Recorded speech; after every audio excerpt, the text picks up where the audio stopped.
yan po ang ating rail-to-rail voltage. Yan. Positive to negative. Nakakuha tayo ng 77.4. Mula yan dito sa ating transformer na only 12-0-12. Pero ginawa nating voltage doubler. Tapos itong aking power supply mga sir, since wala po akong available na 24 to 40 VEC, ito na lang ang 12-0-12 na power supply. Pero mas malaki po siya. Mataas po ang amperahe nito. Nasa 15 amps sa 12-0-12. Yan po ang kanyang windings. Medyo makapal. Siguro nasa number 12 to. Sa EWG. Tanggalin muna natin tong tester.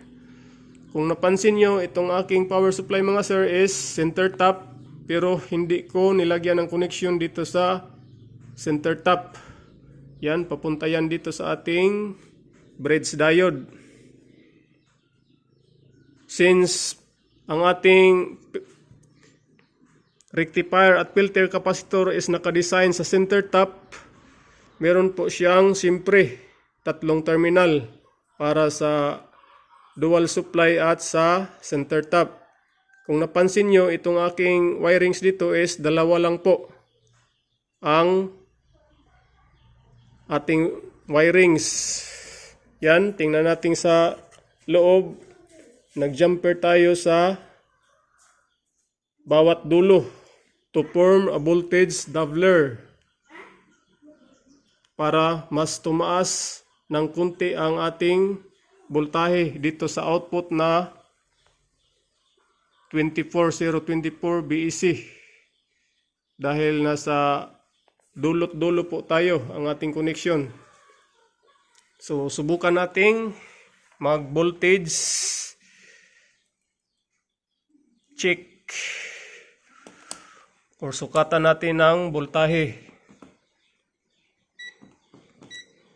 Nasa AC po tayo. Tapos yan, dito meron po tayong 14 BEC. Sa kabila naman, syempre 14 din. So pag dulot-dulo,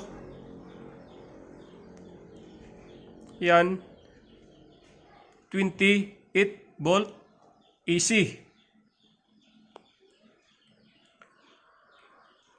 So dito naman sa rectified na voltahe, lagay lang natin ang test rod sa center tap dahil papuntang ground po ito, itong center tap natin.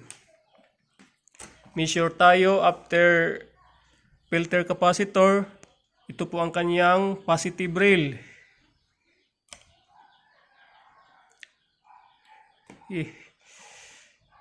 Sa DC po tayo. Yan, nasa DC na. Dito tayo sa positive rail.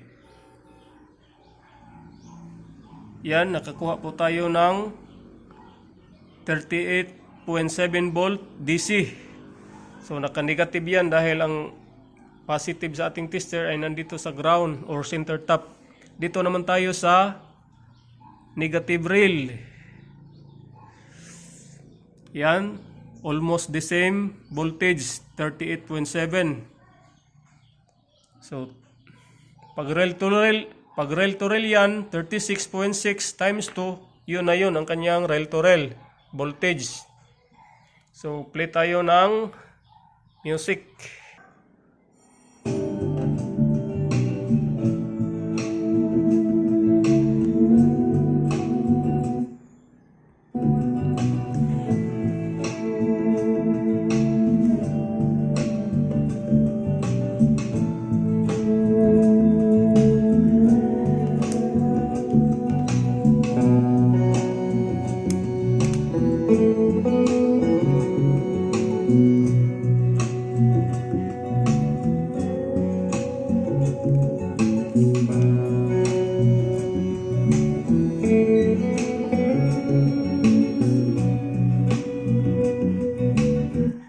yan po ang ating rail-to-rail voltage. Yan.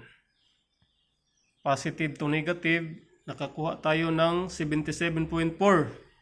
Mula yan dito sa ating transformer na only 12.012. Pero ginawa nating voltage doubler. So, pag malaki ang transformer nyo mga sir, pwede nyo gawing voltage doubler. Kagaya nitong ginawa ko. Play.